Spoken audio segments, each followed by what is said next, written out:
Hi there, welcome back. I hope you've enjoyed my previous webinars. This week we're going to talk about selecting and evaluating markets. Selecting the right market has a huge impact of the success of your real estate investing. So how do you go about selecting the right market? Well, it can be difficult, but it's important to be flexible and carefully analyze your market. A lot of people want to invest in their local market, but it seems not always to be the best idea. For example, if you live in New York City or San Francisco and you want to try to buy a rental property, your likelihood of making any kind of return, at least from a cash flow standpoint, is going to be extremely small.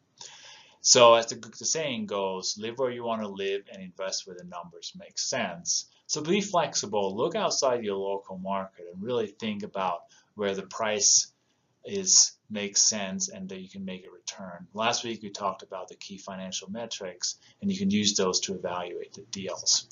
So, to start the search for a market, see if you can find a city where you know someone, you used to live, you can easily get to, or you've heard great things about. We've heard like Dallas is a good market, Atlanta, some of these big growing metropolitan markets. Also, smaller markets can be a great deal because there's not a lot of competition in those markets. So be flexible, look around, and we'll talk more about how do you find these markets. So the preliminary analysis that you should do is to look at 4 cities as a starting point. So that you easily can get to where you have some existing connections, as in people you know and so forth. And as you start your preliminary look at each city and see, what's the size and population growth. It should at least have a decent metropolitan size, and there should be some population growth. You don't want a place where everybody is fleeing from. What's the unemployment and job trends? You can find a lot of information on various websites, or businesses moving there, jobs getting created. What about housing values? Are houses very expensive, which encourages people to rent, or a house very inexpensive, which may allow more people to buy a home? As a real estate investor, you want houses to be expensive, so there are more renters available. What companies are moving in and out? And also, what's the economic diversity? Some cities have a lot of very large employers, such as a big military base or big manufacturing that may cause a problem if that company shuts down when a base closes. What's the average of rent versus owning? Let's say you can own a house for $800 a month in a mortgage and rent is $1,500. Well, that doesn't make a lot of sense. But if the reverse is true, that $1,500 to own and $800 to rent, then it's a lot better prospect. And also the number of homes for sale. In some markets there's a shortage of homes, so people are forced to rent. In other markets there's an oversupply causing pressure on home prices, and therefore people are more likely to buy. And also pay attention to trends.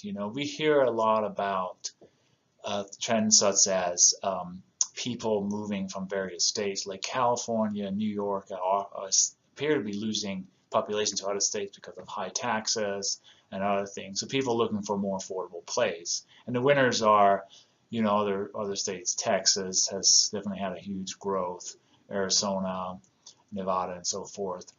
What about companies? Where are they relocating? And they are also facing the same pressures that people are in very expensive states, such as California, New York. We all heard about Amazon decided not to actually open their second headquarters in New York City. What about construction in the local market? Is it a very hot market and builders are out there creating a lot of new supply? That could put a pressure on the vacancy. It could create a higher vacancy rate because there's more properties available. And also long-term demographic shifts. We all know a lot of the baby boomers are retiring. They may want to move out of colder states into warmer areas.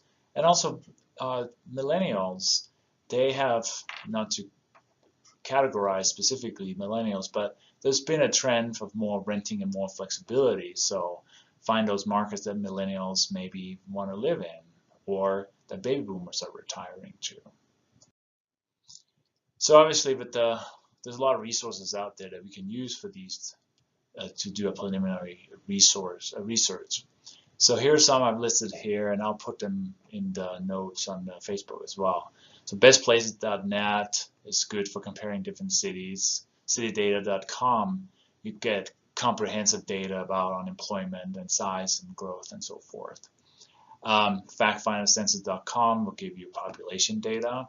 BEA is the economic analysis, will show income and company salaries and so forth. Labor statistics has to do with unemployment. And there's a data.io, datausa.io. You can compare data. That's a lot of information, such as what are the major jobs people have there, the major industries, and a lot of other things. So it's a very interesting tool to use.